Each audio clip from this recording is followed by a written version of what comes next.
ছিলাম দরদি মুসলমান। দয়াল নবী সাল্লাল্লাহু তাআলা আলাইহি সালাম নবী আমার ফাতিমাকে বলেছিল, ফাতিমা গো, এই 3 দিনকার বাচ্চা, এই 3 দিনকার বাচ্চা এই কি করে তুমি এখন নিয়ে যাবে, সঙ্গে করে তুমি ওই জায়গা যাবে। হযরতে খাতুনে জান্নাত চাচা কিছু বলছেন? তাহলে একটু চুপ করে থাকলে একটু ভালো হয়, অনুরোধ রাখলাম আপনার প্রতি, যদি চুপ করে থাকেন তাহলে খুবই ভালো হয়। আমার খুবই খারাপ লাগছে, গুনগুন করছে।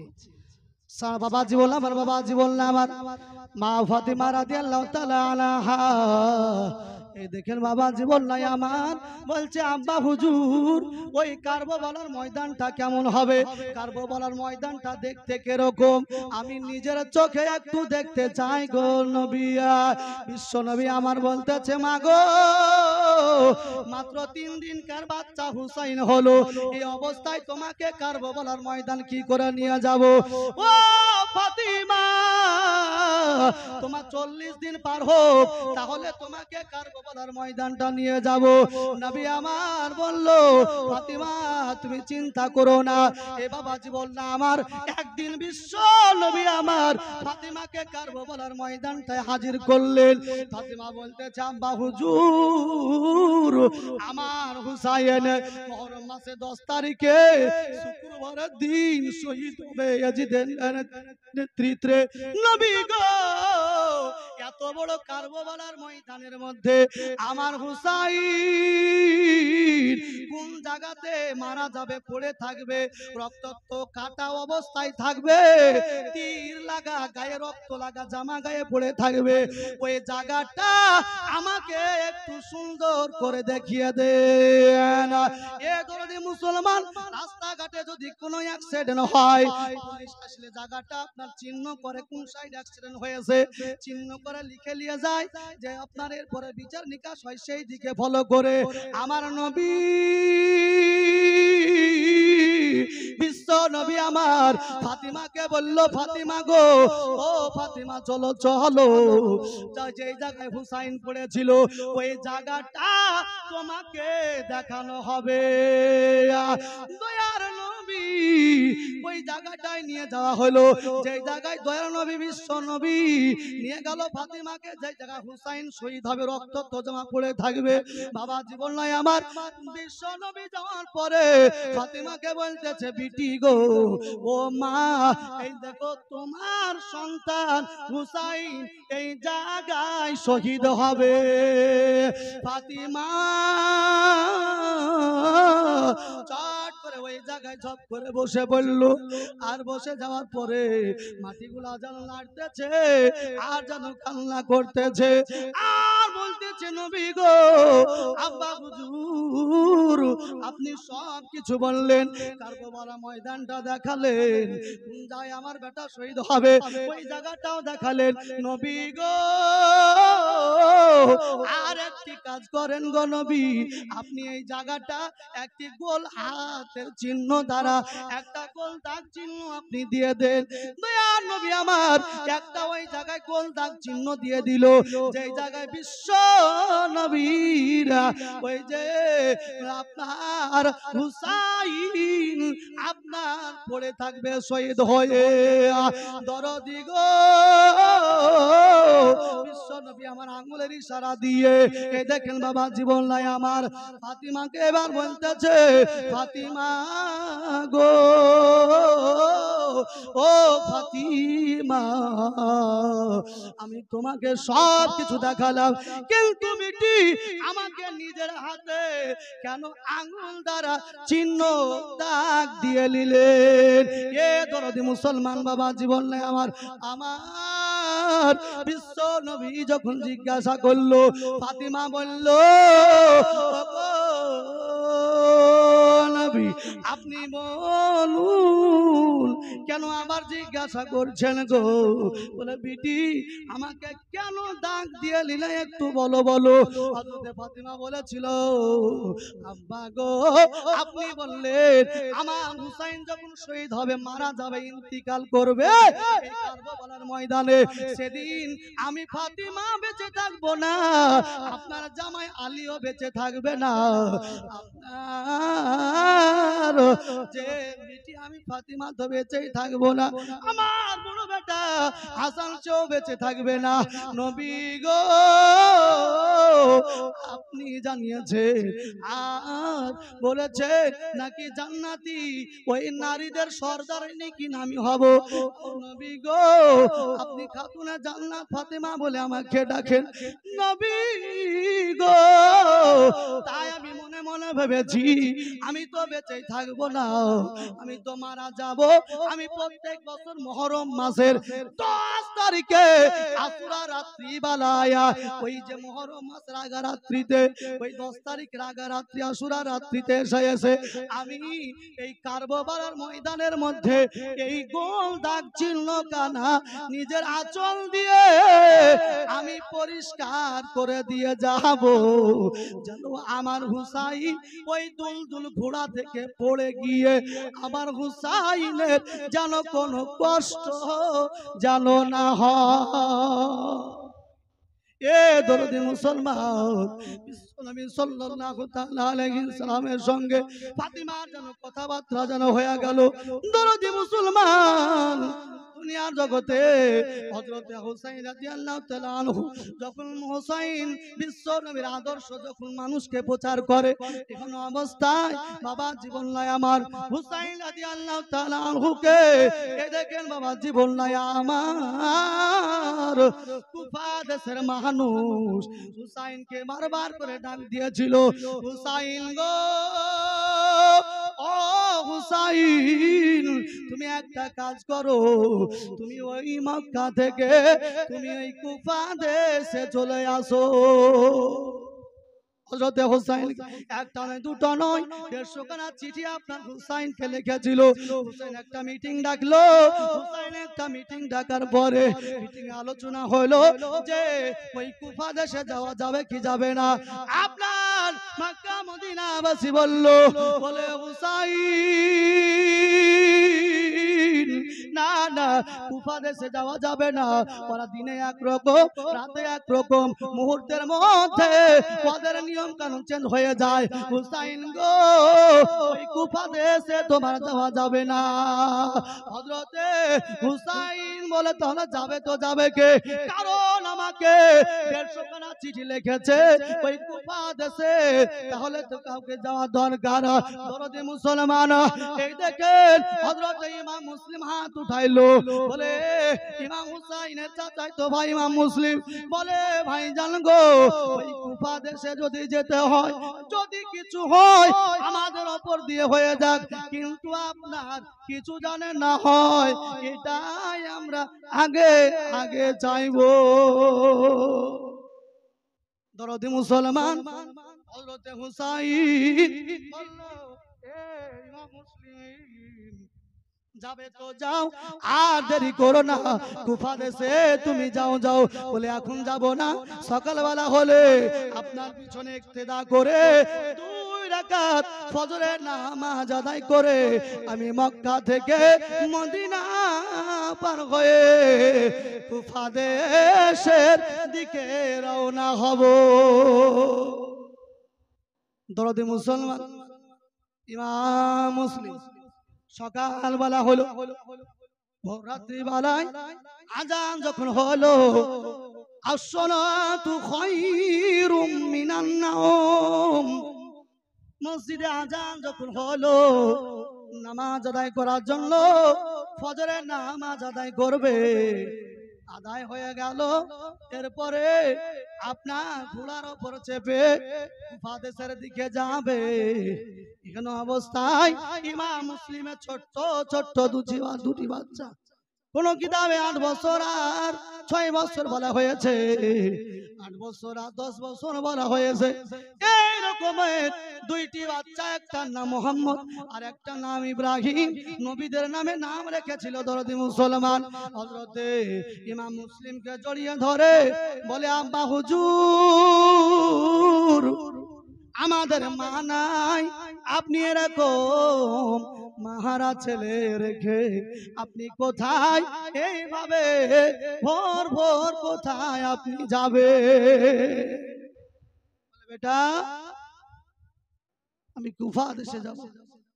যাও, তোমাদের চাচা হুসাইনকে সব বলে দিয়েছি, সেই তোমাদেরকে দেখাশোনা করবে।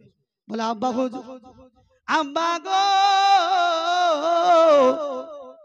আব্বা জান, যখন আমাদের গোসল করতে হতো তখন আপনি গোসল দিয়ে দিতেন, যখন তেল মাখানো হতো তেল মাখিয়ে দিতেন, জামা কাপড় নিজের হাতে পরাইয়া দিতেন, নিজের হাতে করে খাইয়ে দিতেন। আব্বা গো, আমরা মাহারা ছেলে আপনার মতো সেবা আর কার কাছে পাবো? যদি আব্বা যেতে হয় আমাদেরকে সঙ্গে করে আপনি কুফা দেশে নিয়ে চলো। কুফা দেশে নমান বাসী ছিল সে সময় যদি মুসলমান। কুফা দেশে পৌঁছানোর পরে কুফা দেশের মানুষ মা মুসলিমকে সাদরে গ্রহণ করেছিল দরদি মুসলমান। এরপরে মোহাম্মদের সহিত 1 নয় 2 নয় 7 দিনের মধ্যে 10,000-এর বেশি মানুষ ইমাম মুসলিমের হাতে বায়াত গ্রহণ করে তারা মুসলমান তারা হয়ে গেছিল। সুবহানাল্লাহ। ইমাম মুসলিম বলতেছে যে আমার যদি 7 দিনের মধ্যে 10,000 মানুষ যদি মুসলমান হয়ে যায়, তাহলে আরো ইমাম হুসাইন যদি আসতো, আরো কত না মানুষ তারা মুসলমান তারা হয়ে যেত। চট চট চট চট করে ইমাম হুসাইনকে চিঠি লিখলো ইমাম মুসলিম যে কুফা দেশের অবস্থা ভালো, এখন কুফা দেশে তুমি চলে আসো। এই দেখেন মাত্র 70 থেকে 72 জন কাফেলা ছোট বড় নিয়ে ইমাম হুসাইন মদিনা হয়ে কুফা দেশের দিকে চলে আসতেছেন। এইদিকে কুফা দেশের একজন কূটনীতি মানুষ সোজা ইয়াজিদের দরবারে চলে গেল। ইয়াজিদের দরবারে যাওয়ার পরে ইয়াজিদকে বলতে শুরু করলো যে কুফা দেশে যে দায়িত্ব দিয়েছেন ও দায়িত্ব পালন করতেছে না, সব ইমাম হুসাইনের দলবল হয়ে গেছে, একটাই নারা লাগতেছে, ইমাম হুসাইন জিন্দাবাদ, ইমাম হুসাইন জিন্দাবাদ। দরদি মুসলমান ইসলাম দরদি ইমাম হুসাইনের এই নারা শুনে ইয়াজিদ রেগে গেল। বলে, কেন? নমান বিন বাসিরকে যে রাখা হয়েছে দায়িত্বে, বলে ও আপনার নুন খাচ্ছে আর গুণ গাছে ইমাম হুসাইনের। বলে, তাহলে কি করা যাবে? সব চাইতে একটা বদ মানুষ ছিল, অন্যায়কারী ছিল, ইবনে জিয়াদ, জিয়াদের বেটা উবাইদুল্লাহ। নামগুলা ভালো কিন্তু কাম তাদের অকর্ম। দরদি মুসলমান বাবা জীবন নাই আমার, ইসলাম দরদি বাবা জীবন নাই আমার। দুনিয়ার জগতে আল্লাহকে নিয়ে কোনো দ্বিমত নয়, কিন্তু নবীকে নিয়ে দুনিয়ার জগতে কিছু মানুষের দ্বিমত তৈরি হয়েছে। আরে নবীকে তো আমরা বেশি বেশি ভালোবাসি, গুণগান করি, এটা তো স্বয়ং আল্লাহ রব্বুল আলামিন বলেছে নবীকে বেশি বেশি নিজের জান চাইতে প্রাণ চাইতে নবীকে বেশি ভালোবাসতে হবে। ওর এই নাম হচ্ছে ইমান। সম্মানীয় মুআজ্জাজ সমিত ইসলাম দরদি এই সভার বিষয়ে, যে পবিত্র রবিউল আউয়াল মাসে যে সভার বিষয়ে কত জনা কত রকমের যে মত বের করে তার কোনো ঠিক নাই। বাবা জীবন না আমার, নবী যে আসবে দিনে স্বয়ং আল্লাহ রব্বুল আলামিন ফেরেশতাদেরকে নিয়ে খুশি ছিলেন। যেমন সুবহানাল্লাহ, স্বয়ং আল্লাহ তাআলা খুশি ছিলেন। বাবা জীবন আমার ইসলাম দরদি। যাই হোক, ফতোয়ার দিকে আমি যাচ্ছি না, ইসলাম দরদি বাবাজি বল না আমার, বাবাজি বল নাই আমার ইসলাম দরদি হযরতে ইমাম হুসাইন জানো 70 থেকে 72 জনা কাফেলা নিয়ে আসতেছে। আর এইদিকে ইয়াজিদ যেন একটা বদ লোককে, ইবনে জিয়াদ বলে একটা লোক ছিল, ওই লোককে পাঠিয়ে দিল বলে ইমাম হুসাইন আসতেছে। ইমাম হুসাইনের আগে কুফাতে এসে যাওয়ার পরে ওই ইমাম মুসলিম সহ ওই নোমান বিন বাসির সহ সবগুলাকে দুনিয়ার জগৎ থেকে বিদায় করে দিতে হবে। আল্লাহ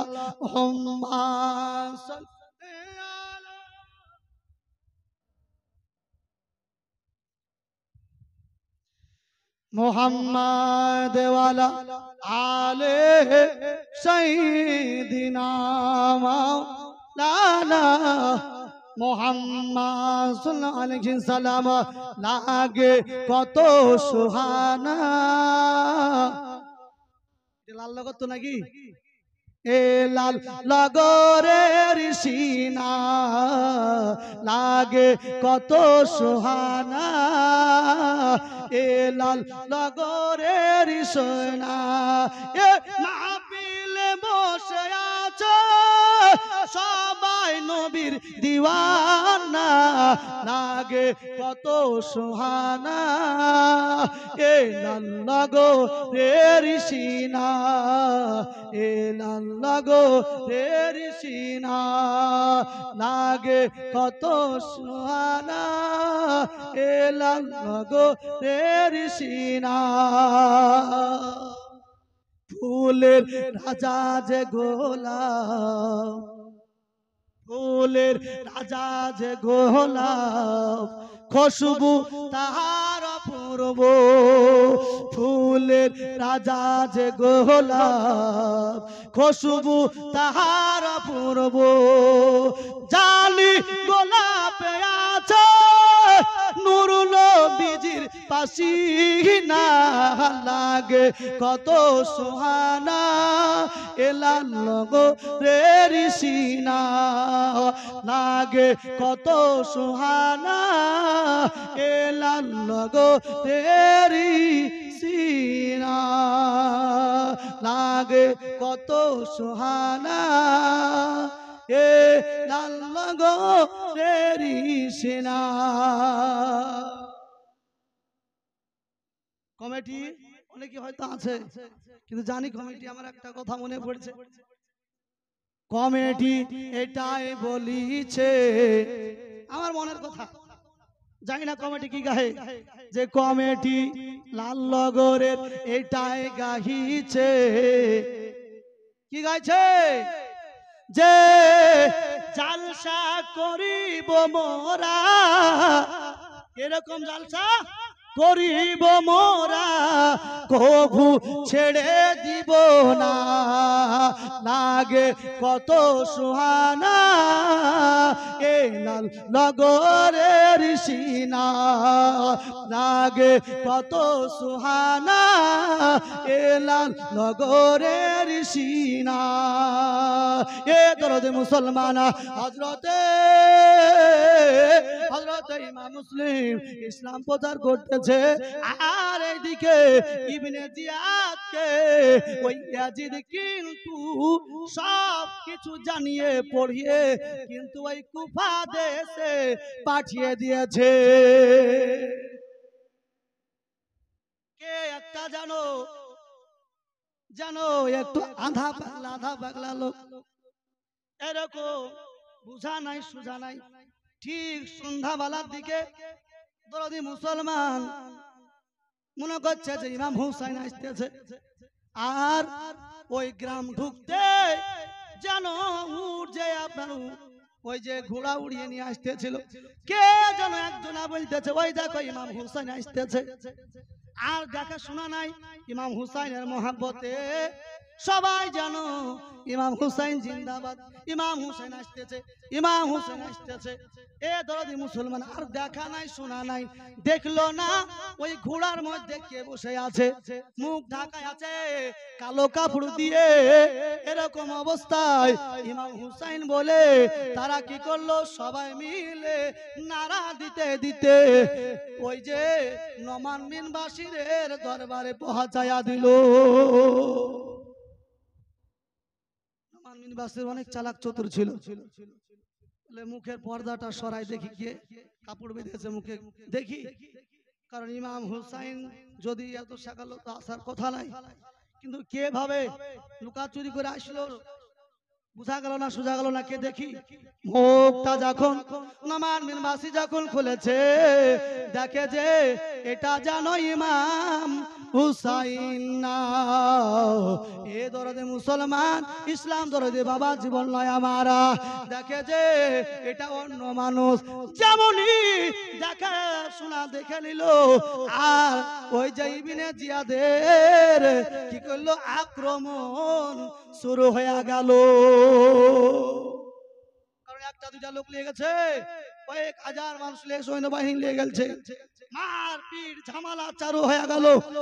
আর ইমাম মুসলিমকে জানো তারা মেরে দিল।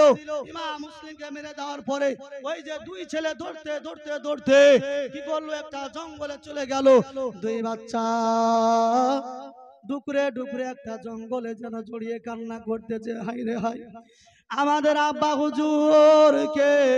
ওই যে মোহাম্মদ আর ইব্রাহিম নামে দুই ছেলে জঙ্গলে যেন বাচ্চা ছেলে তারা কান্না করতেছে, আমাদের আব্বাকে তারা মেরে দিল, রক্তাক্ত করে দিল।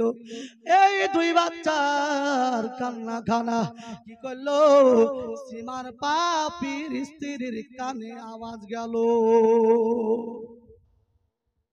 দুই বাচ্চাকে ওই জঙ্গলের মধ্যে থেকে ডাকতেছে, বাবুরা তোমরা কারারে, জঙ্গল থেকে বের হয়ে আসো।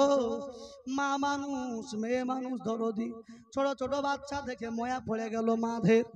মা ওই নারী ওই হারিস পাপির স্ত্রী দুই বাচ্চাকে কোলে নিয়ে কি করলো, নিজের বাড়ি নিয়ে গেল। বলে বাবুরা কোনো ভয় নাই। দুই বাচ্চাকে নিয়ে যাওয়ার পরে তাদেরকে গোসল দিল, গা হাত পা ধুইয়ে দিল। আর গা হাত পা ধুতেছে, একবার মোহাম্মদের মাথায় পানি ঢালে, একবার ইব্রাহিমের মাথায় পানি ঢালে। এই পানি গা ধোয়া দেখে জোরে চিৎকার মেরে বাচ্চারা যেন কান্না করে ফেলেছে। বলে বাবুরা গা হাত পা ধোয়ার সময় তোমরা কান্না করতেছো কেন, কেন বলো গো, সুন্দর ভাবে গা ধুতে ছেলে, কি হলো তোমাদের? বলে বাবু মা গো শোনো শোনো, আপনি আমাদেরকে যে গোসল দিতেছেন, আমাদের মা যখন আমাদেরকে গা হাত পা ধোয়াইতেন, একবার এক মগ আমার মাথায় আর একবার ছোট ভাইয়ের মাথায় পানি দিত, একবার ছোট ভাইয়ের মাথায় একবার আমার মাথায়। দরদি এইভাবে যেন গোসল জানো দিত গো। বাবা জীবন নাই আমার ইমাম মুসলিমের ওই দুই ছেলেকে কি করলো, ওই কুঠার পরে দুই বাচ্চাকে যেন খাইয়ে দাইয়ে তুলে দিল, খাইয়ে দিয়ে তুলে দিল। দরদি মুসলমান, এইদিকে হারিস পাপি খবর পেয়েছে যে বাচ্চাকে ধরিয়ে দিলে অনেক টাকা পয়সা বাজানো পাবে। দুই বাচ্চাকে যদি ধরিয়ে দেওয়া হয় অনেক সোনার মুদ্রা সে পাবে, উপহার পাবে। তাই হারিস পাপি দুই বাচ্চাকে খুব দৌড়াদৌড়ি করতে করতে কোনো মতেই যখন না পেয়ে বাড়িতে খাবারের যখন খিদা পেয়েছে বাড়ি এসেছে, হারিস পাপির স্ত্রী যখন ওই হারিস পাপিকে যখন খাবার দেয়, এ দরদি মুসলমান খাবার যখন দেয় গো, খাবার দেওয়া মাত্র জোরে করে চিৎকার মেরে এক ভাই ওই দুই বাচ্চার মধ্যে একটা বাচ্চা বাপের ওই রক্ত শরীরের কথা মনে পড়ে গেছে, আর বাপের কথা মনে পড়ে গিয়ে জোরে চিৎকার মেরে কান্না করে উঠেছে। আরিস পাপি বলে বিবি রে আমাদের ঘরে কি ব্যাপার, বাচ্চার আওয়াজ আসলো কোথা থেকে? বলে আমাদের ঘরে কোনো বাচ্চা নাই। বলে না, বাচ্চার আওয়াজ আসলো। খাবার ছেড়ে দিল, খাবার আরিস পাপি কোনো মতেই খেলো না। দেখেন আশপাশ ঘুরতে শুরু করলো, যে বাচ্চার আওয়াজ মনে হলো। কোনো মতেই যখন না পেলো, বাড়ির মধ্যে যখন আসলো, ভালো করে দেখে বাড়ির মধ্যে কান্নার আওয়াজ। বাড়ির মধ্যে যখন পেল, দেখে কুঠার ওপর মুখ দাঁড়িয়ে হয়। যখন আরিস পাপি দেখে যে দুইটা বাচ্চা যেন ঘরের কুঠার ওপরে একে ওপরে যেন জড়িয়ে পড়ে আছে। আরিস ভাই বলছে বিবি রে আমি মিথ্যা কথা বললাম। এ দুরদি মুসলমান টানতে টানতে ছেঁচড়ে ওই কুঠার ওপর থেকে নিচে নামানো হলো। হাতের পায়ে যেন চামড়া ছিঁড়ে গেল, রক্ত বইতেছে। আরিস পাপির স্ত্রী বলছে স্বামী গো, এই দুই বাচ্চাকে আপনি নিয়ে যায় না, মারেন না। এরা কচি কচি বাচ্চা, কি এমন অন্যায় করেছে, কি এমন ভুল করেছে গো, এই দুই বাচ্চাকে মারেন না। নিজের স্ত্রীকে ধাক্কা মেরে দুই বাচ্চাকে টানতে টানতে উঁচু পাহাড়ের দিকে উড়তে চলে গেল। দুই বাচ্চাকে মারবে, দুই বাচ্চা। আরিস পাপিকে বলতেছে চাচা গো আমাদেরকে মক্কা মদিনায় যেতে দেন, নাইলে আমাদের যত জমি জায়গা আছে সবগুলো আপনাকে দিয়ে দেওয়া হবে, নাইলে আমাকে কারো কাছে বিক্রি করে দেন, তবে আমাদেরকে মারেন না গো, মারেন না। দুই বাচ্চা কত কাকতি মিনতি করলো, তবুও পর্যন্ত দুই বাচ্চাকে কোনো মতে যেন ছাড়লো না। দুই বাচ্চাকে মারা হবে। বড় ভাই বলতেছে আমাকে মারো, ছোট জনা বলছে আমাকে মার, মরতে তো হবেই। হারিস ভাই বলছে তোদেরকে আমি একসঙ্গে দুজনাকে মারবো। দরদে মুসলমান বড় একটা ধারালো অস্ত্র নিয়ে জোরে করে গলার নিশানা করে এক জায়গাতে জড়িয়ে বাঁধিল, আর গলা নিশানা করে জোরে তালোয়ার মেরে দিল। একদিকে মাথা আর একদিকে ধর যেন পড়ে গেল, একদিকে মাথা একদিকে ধর যেন পড়ল। ইমাম মুসলিমের দুই ছেলের মাথা ধড়খানা যেন লাফাতে শুরু করেছে। দরদি মুসলমান তবুও পর্যন্ত তাদের কোনো যেন রক্ষা হলো না।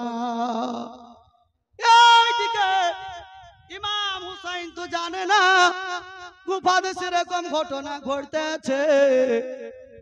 ইমাম হুসাইন রাস্তায় আসতেছিল, কে জানো কারা ইমাম হুসাইন কে জানো ঘেরাও করলো। বললো ইমাম হুসাইন বলছে তোমরা কারা রে, আমাকে যে ঘেরাও করলে? বলে আমরা ইবনে জিয়াদের দলবল, আমরা ইয়াজিদের দলবল। বলে কেন আমাকে ঘেরাও করলে? বলে আপনি যদি কোন কুফা দেশের ঘটনা শোনার পর যদি না পালিয়ে যেতে পারেন, যদি পালিয়ে যান তাহলে তো অন্য ব্যাপার হয়ে যাবে। আপনি পালিয়ে যেন না যান, তার আগে আমাদের রাজা বাদশাহ আগাম রাস্তার মধ্যে ঘেরাও করতে বলেছে।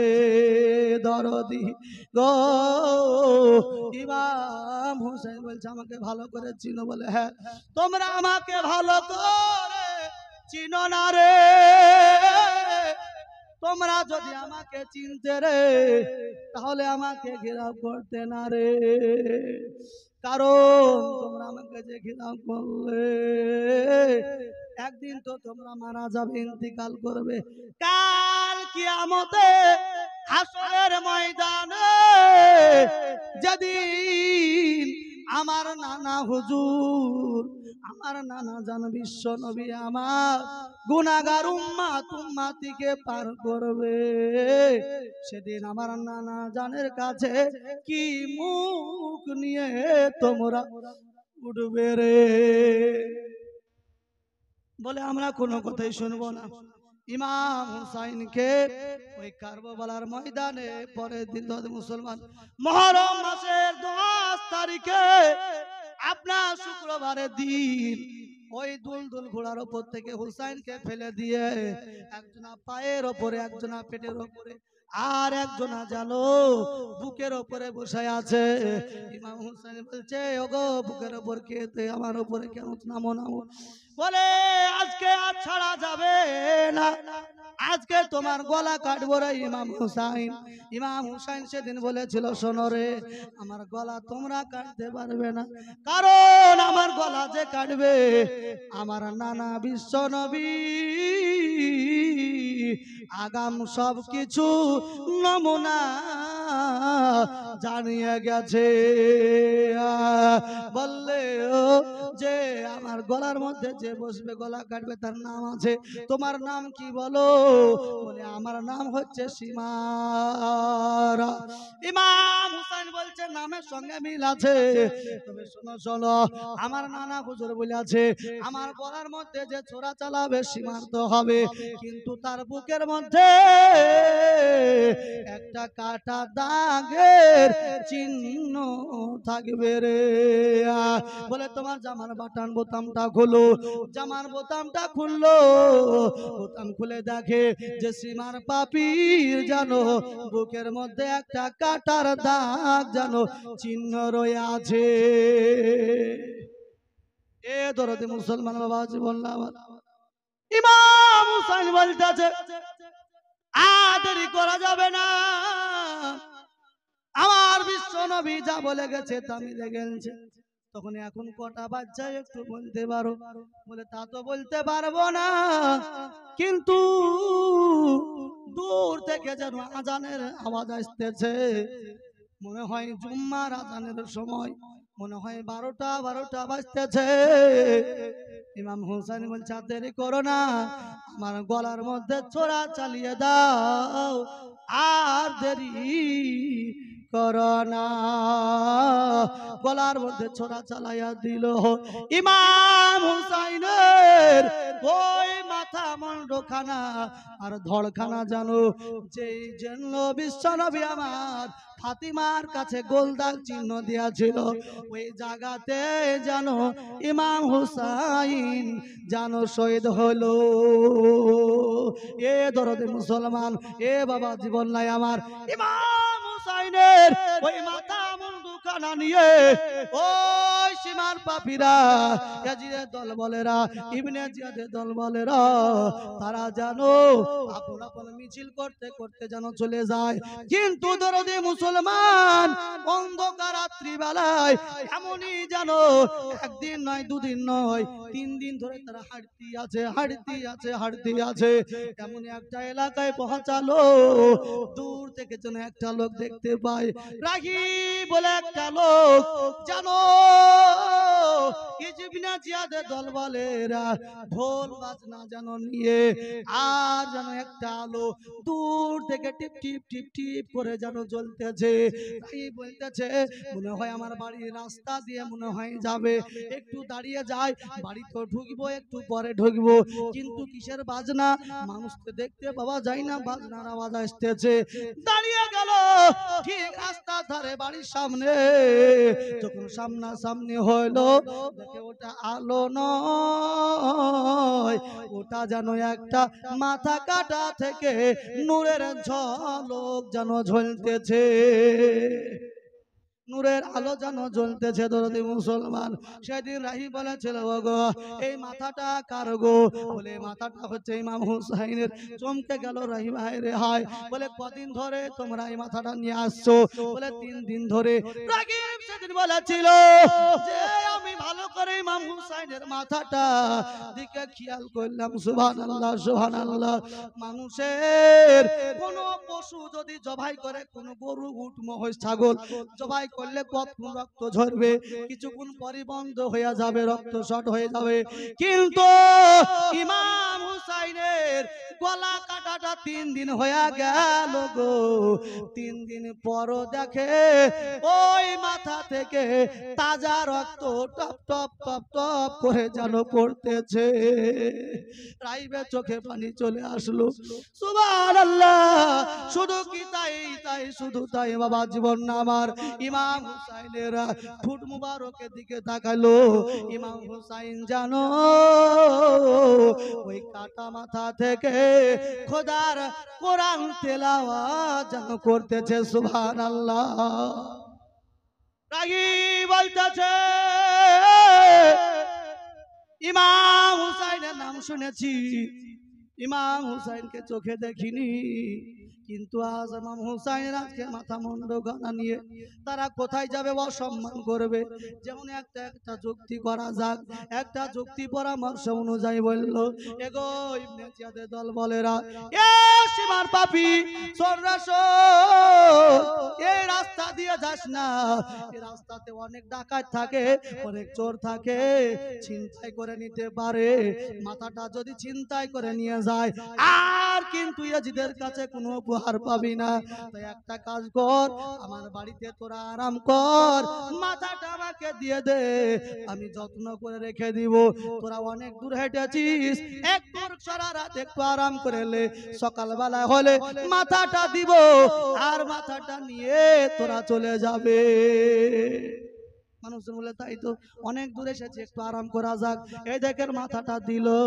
রাহিম ঘরের ভিতর ঢুকে একটা প্লেট পারলো, প্লেটের উপরে একটা রুমাল পারলো, রুমাল পাড়ার পরে মাথাটা খাড়া করে যেন রাখিল গো। ইমাম হুসাইনের মাথাটা রাখার পরে এ দেখেন বাবা জীবন আমার, তার বড় মায়া হইলো, তার বড় দয়া হইলো। ইমাম হুসাইনের মাথার চুল একটু লম্বা লম্বা ছিল, এ বাবরি বাবরি চুল ছিল। ইমাম হুসাইনের লম্বা লম্বা চুল থাকাকালীন এ বাবা জীবন নাই আমার, গোটা মাথায় জানো যেন আপনার রক্ত যেন মেখে আছে, তাজা রক্ত। রাহিম সাহেব বলেছিল একটু কুসুম কুসুম পানি করে ইমাম হুসাইনের মাথাটা একটু মুছ করে দি। আজ যদি ইমাম হুসাইনের মা বেঁচে থাকতো রে, হয়তো সন্তানের মাথাটা নিয়ে গিয়ে হয়তো কত যত্ন করে ধুইয়ে দিত।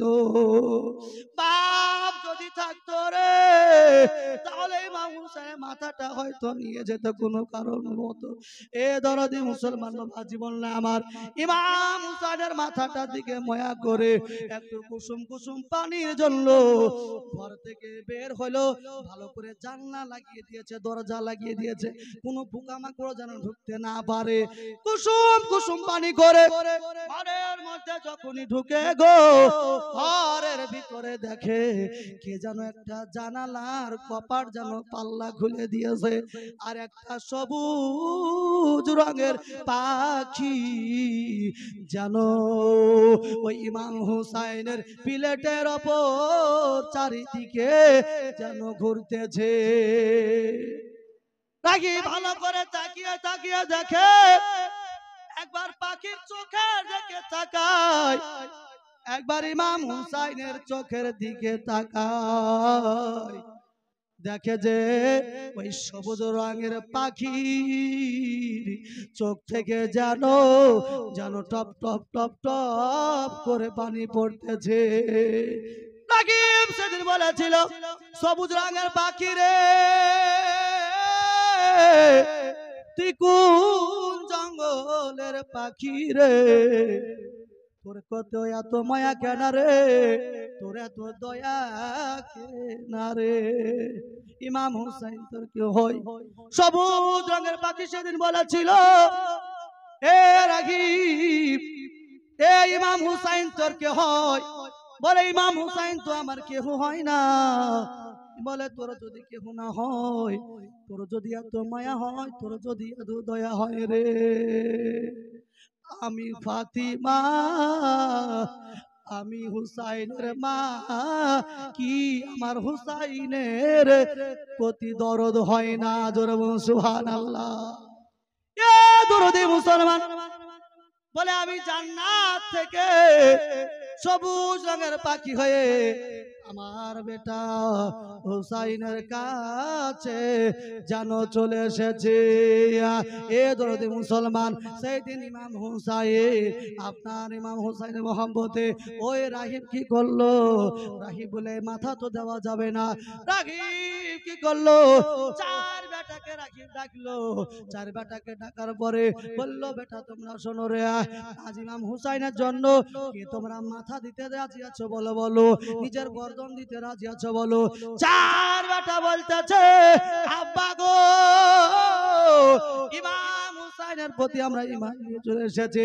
আমরা নবীর কালেমা মনে মনে পাঠ করে নিয়েছি, নবীর প্রতি মহব্বত হয়ে গেছি। আর এদিকে নবীর সাহাবী ইমাম হুসাইনের মহব্বত হয়ে গেছে। এ দরদি মুসলমান, বলে চারজনাই আমরা গলা দিতে রাজি আছি। রাহিব কি করেছিল? একটা একটা করে ইমাম হুসাইনের মাথার বদলে তাদের বেটার মাথায় একটা করে দেয়। ওই ইবনে জিয়াদের দলবল বলে না, এটা ইমাম হুসাইনের মাথা লয়। আর একটা গলা কেটে দেয়, বলে এটাও ইমাম হুসাইনের মাথা লয়। চার বেটাকে সেদিন শহীদ করেছিল রাহিব। দরদি মুসলমান, শেষ পর্যন্ত ইমাম হুসাইনের মাথার জন্য রাহিব নিজ পর্যন্ত শহীদ হয়েছিল। সুবহানাল্লাহ। ইসলামের জন্য কত সুন্দর ভাবে নিজের গলা পর্যন্ত দিয়ে দিয়েছে। দরদি মুসলমান, আল্লাহ রাব্বুল আলামিন যতদিন আমাদেরকে হায়াতে রেখেছে, বাবা জীবন না আমার, আমরা সকলে ইহদিনাস সিরাতাল মুস্তাকিমের উপর চলবো।